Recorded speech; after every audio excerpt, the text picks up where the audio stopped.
幸亏云飞小友及时。西云小姐好，多谢你救了我小妹。老夫无恙。一回谷吧。以大阵为基，北让飘离于外的神魂回归，点燃血晶，融于其。姐，归来吧。珍惜。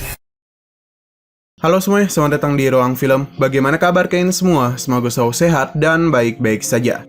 Sesuai jadwal, jadi pada hari ini kita akan kembali melanjutkan series Wanji Jaezoon atau Kaisar Segudang Alam episode 40-42. Pada bagian sebelumnya, setelah pertarungan antara Chu Yunfei menghadapi Mo Xianyu dan yang lainnya, mereka mendapati seorang gadis bernama Zhuo Yuxian, yang ternyata ada anak dari Xiu Bai. Usut punya usut, Zhuo Yuxian telah dihapus ingatannya oleh pemaisuri palsu. Tak hanya Zhuo Yuxian, Kaisar Tianwu juga sudah diracuni oleh pemaisuri palsu. Sehingga sekarang, sang kaisar telah menjadi boneka hidup pemaisuri palsu. Meskipun ingatan Zhuo Yuxian dihapus, ia tetap saja masih memiliki kesempatan untuk sembuh, yaitu dengan cara mendapatkan air ilahi yang ada di lembah Wangyu. Lantas, Chu Yunfei dan teman-temannya termasuk Zhuo Yuxian sendiri memutuskan untuk pergi ke lembah Wangyu. Di sana, mereka secara tak sengaja bertemu dengan kelompok lembah Wangyu yang sedang membawa Dr. Zhao Tianxi. Pada saat itu, kelompok lembah Wangyu tampak sedang diserang oleh kawanan serangga pemakan emas. Scene berlanjut, tampak Xin Xiaoyu memanggil burung-burungnya dan sebuah seruling untuk menghadapi kawanan serigala pemakan emas. Tak berselang lama, tiba-tiba saja datang raja serangga pemakan emas yang mampu menghabisi burung-burung milik Xin Xiaoyu.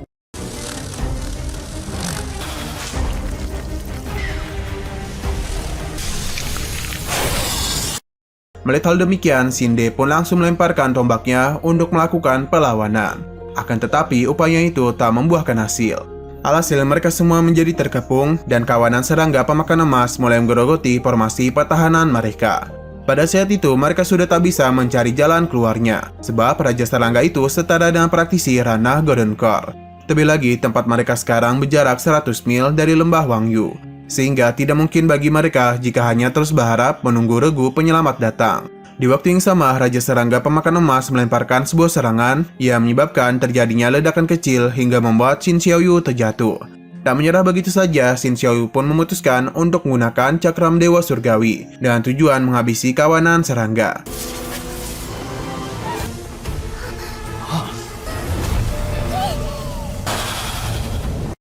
Meskipun begitu, Xin Xiaoyu mengaku tak bisa menahannya untuk lebih lama, karena dia itu mendapatkan serangan dari Raja Serangga pemakan emas. Tak berdiam diri saja, Xinde pun segera mencoba mengerahkan seluruh kekuatannya untuk membantu Xin Xiaoyu. Tampak mereka semua menjadi sangat kewalahan dan sudah berputus asa, sebab mendapatkan serangan bertubi-tubi dari Raja Serangga. Untung saja pada saat itu, Chu Yunfei datang membantu dengan serangan telapak naga surgawinya, yang membuat kawanan serangga pemakan emas bermatian. Tak hanya Chu Yunfei saja, Li Sui juga ikut membantu memberikan serangan telapak esnya.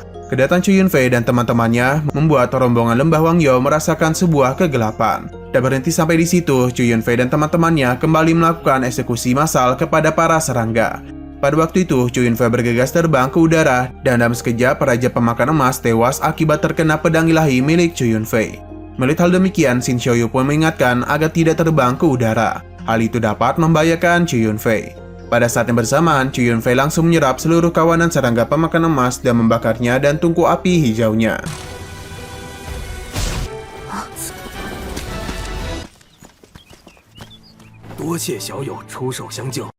Setelah menghabisi seluruh kawanan serangga pemakan emas, rombongan Chu Yunfei dan rombongan lembah Wangyu pun saling memperkenalkan diri satu sama lain.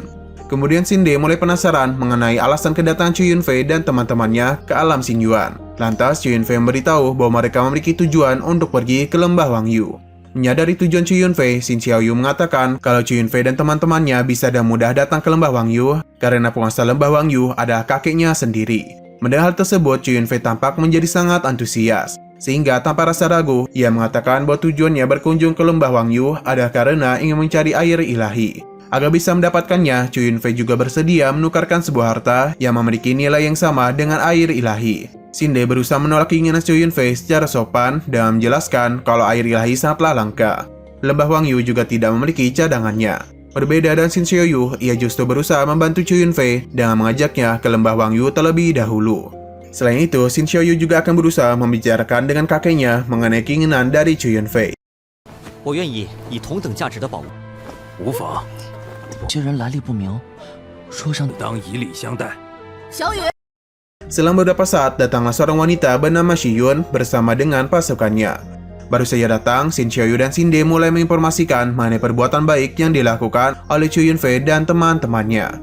Tanpa mengurangi rasa hormatnya, Shiyun pun langsung berterima kasih kepada Chu Yunfei. Setelah itu mereka semua memutuskan untuk segera pergi menuju lembah Wangyu. 幸亏云飞小友及时。西云小姐好，多谢你救了我小妹，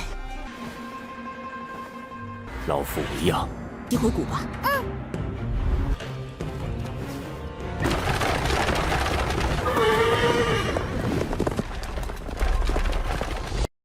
Sampai di sana, Shin Xiaoyu meminta Chu Yunfei dan teman-temannya agar pergi ke penginapan terlebih dahulu. Sementara Shiyun bersama dan Dr. Zhao dan yang lainnya akan pergi menghampiri penguasa lembah Wangyu. 哦，我再去找你。周神医，请。 Di perjalanan, Shiyun menjelaskan kepada Dr. Zhao Tianxi mengenai kakaknya yang sedang mengalami koma dan sudah kehilangan semua panca inderanya. Di sisi lain, rombongan Chu Yunfei terlihat sudah tiba di sebuah penginapan. Di sana, Li Sui sempat mengatakan kalau kemungkinan besar mereka akan kesulitan untuk mendapatkan air ilahi. Mujihan juga sadar kalau air ilahi sangat penting bagi klan Shin di lembah Wangyu, yang mana air ilahi dapat membantu merangsang darah klan Shin dan memperkuat pondasi. 天一神水可以帮助秦氏，看来想和他们交换天一救道基。哦。 Kembali kepada rombongan Dr. Zhao. Tampak Dr. Zhao sedang memeriksa seorang wanita koma bernama Shin Mangyu. Selesai memeriksanya, Zhao Tianxi menjelaskan kalau ki milik Shin Mangyu sepertinya masih penuh dan tubuhnya juga masih baik-baik saja. Meskipun begitu, alasan Shin Mangyu masih koma adalah karena jiwanya yang mengalami kebingungan. Satu-satunya cara membuatnya tersadar kembali adalah mencari jiwa Shin Mangyu agar bisa menyelamatkan tubuhnya. Zhao Tianxi memberitahu bahwa ia memiliki satu set formasi penyalur jiwa 7 bintang. Yang seharusnya formasi itu dapat mengembalikan jiwa Shin Mangyu yang telah menghilang. Tanpa berlama-lama lagi, Zhao Tianxi memutuskan untuk segera menyiapkan formasi penyaluran 7 bintangnya. 周某误入清渊之域，如此，请召集部下那7星影魂大。 Sesudah menyiapkannya, Zhao Tianxi meminta penguasa lembah untuk menggunakan esensi darah miliknya dan menyatukannya ke dalam lempeng 7 bintang. Setelah itu, Zhao Tianxi mulai mengaktifkan formasi tersebut. 以大阵为基，可以让飘离于外的神魂回归，点燃血晶，融于其。归来吧。阵起。 Pada saat juga, ia meminta kepada keluarga Shin untuk memanggil-manggil nama Shin Mangyu agar bisa membawa jiwanya kembali. Lantas masing-masing dari keluarga Shin mulai memanggil-manggil jiwa Shin Mangyu untuk kembali. Dari arah kejauhan, Chu Yunfei terlihat terkejut saat melihat aura dari formasi penyaluran 7 bintang yang dilakukan oleh Zhao Tianxi. Melihat hal demikian, Li Sui berpikir kalau kemungkinan besar Zhao Tianxi di bawah dengan tujuan untuk mengobati gangguan kebingungan pada jiwa seseorang. Menurut Chu Yunfei, jika seseorang telah kehilangan nyawanya selama lebih dari 3 hari, maka akan sulit bagi formasi penyaluran 7 bintang untuk membawa jiwanya kembali. Selang beberapa saat, Zhao Tianxi tampak sudah sangat kewalahan untuk terus mengaktifkan formasi. Sehingga ia memutuskan untuk menyelesaikan formasinya. Karena formasi tersebut gagal membawa jiwa Shin Mangyu kembali, Shiyun pun mulai menanyakan alasan gagalnya formasi itu. Zhao Tianxi menjelaskan ada berbagai alasan di balik gagalnya formasi penyaluran 7 bintang. Yang pertama, jika jiwa Shin Mangyu terlalu jauh dari lembah Wangyu, maka kekuatan formasi tidak akan dapat mencapai jiwa Shin Mangyu. Yang kedua, jika jiwa Shin Mangyu telah menghilang, maka tidak akan dapat dikembalikan dengan formasi tersebut. Menurut Zhao Tianxi, satu-satunya cara yang bisa dilakukan sekarang adalah dengan cara menemukan tempat di mana jiwa Shin Mangyu menghilang. Penguasa lembah memberitahu kalau pada 4 hari yang lalu, Shin Mangyu pergi meninggalkan lembah sendirian menuju tanah jiwa yang telah menghilang.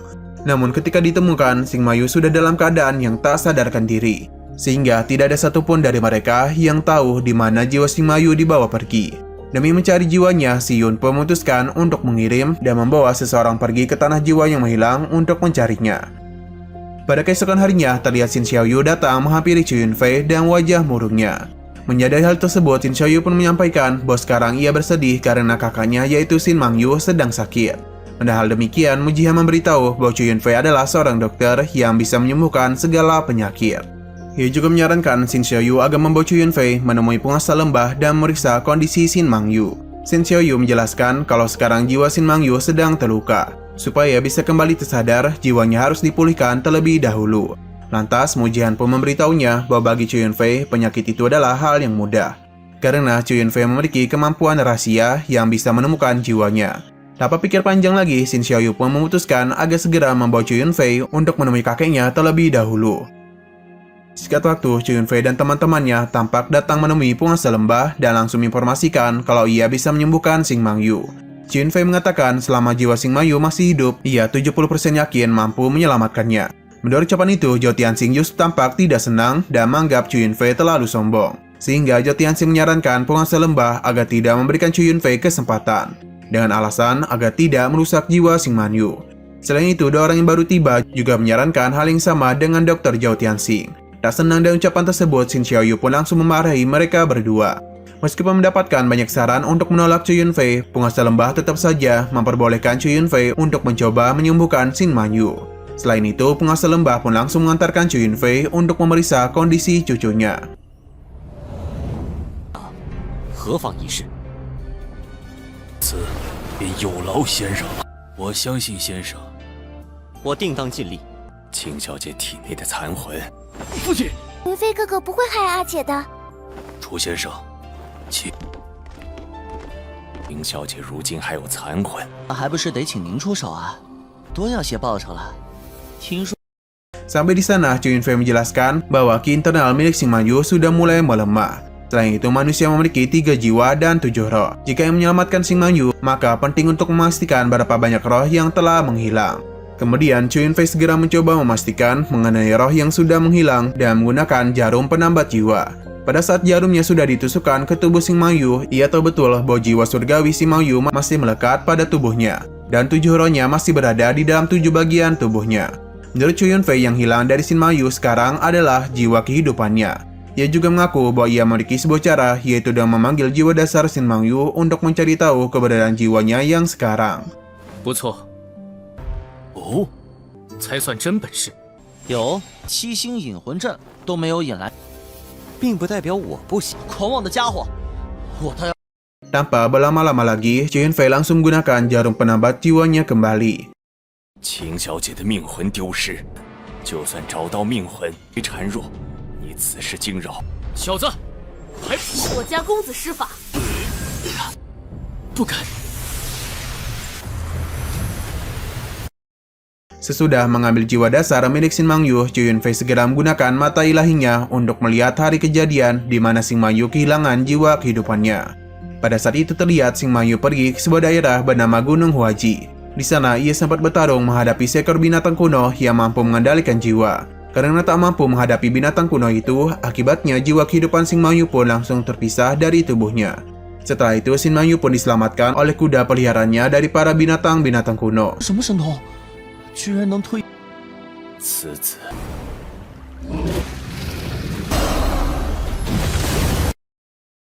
Sayangnya, jiwa kehidupan Xing Mangyu pada saat itu sudah sangat ketakutan dan memilih untuk pergi menjauh. Sehingga yang diselamatkan dan dibawa pergi oleh kuda peliharaannya hanyalah tubuhnya saja. 是，此次回溯的日辛苦楚先生了。 没有伤及我的根本。 Selesai mengetahui keberadaan jiwa Xing Mangyu, Chu Yunfei menyarankan agar pergi ke Gunung Huji dan mencari jiwanya. Dari ucapan tersebut, penguasa lembah menjadi sedikit ragu untuk mencari ke sana. Pasalnya, daerah yang bernama Gunung Huaji adalah sebuah tempat yang penuh dengan kejahatan. Selain itu, Gunung Huaji juga sering dihantui oleh binatang-binatang purba, terutama binatang purba yang menyerang Xing Mangyu sebelumnya. Diketahui kalau binatang itu terlahir dengan kekuatan dan kendali atas api, serta memiliki kekuatan untuk mengambil alih sebuah jiwa. Terlebih lagi, orang-orang dari lembah Mangyu rata-rata diberkahi kekuatan oleh pohon dewa surgawi. Karena kekuatan-kekuatan mereka berasal dari kayu, maka artinya mereka akan kalah saat berhadapan dengan binatang purba yang memiliki kendali api. Dengan kata lain, binatang-binatang purba itu adalah salah satu musuh terbesar bagi orang-orang di lembah Wangyu. Karena semua ancaman-ancaman itu, penguasa lembah pun memutuskan untuk mendiskusikan terlebih dahulu dengan para tetua lembah. Sambil menunggu keputusan itu, penguasa lembah menyuruh Xing Mangyu membawa Chu Yunfei kembali ke penginapan untuk beristirahat. Nah, sayang sekali episodenya malah bersambung. Oke, sekian dulu pada video kali ini. Untuk video selanjutnya akan segera hadir. Jadi bagi kalian yang ingin mengikuti series ini, langsung klik subscribe dan aktifkan loncengnya. Terima kasih yang sudah menonton video sampai habis. Jika kalian suka pada video ini, klik like dan share ke teman-teman kalian tentang channel ini. Dan ditunggu aja kelanjutannya. Oke, sampai jumpa di video selanjutnya.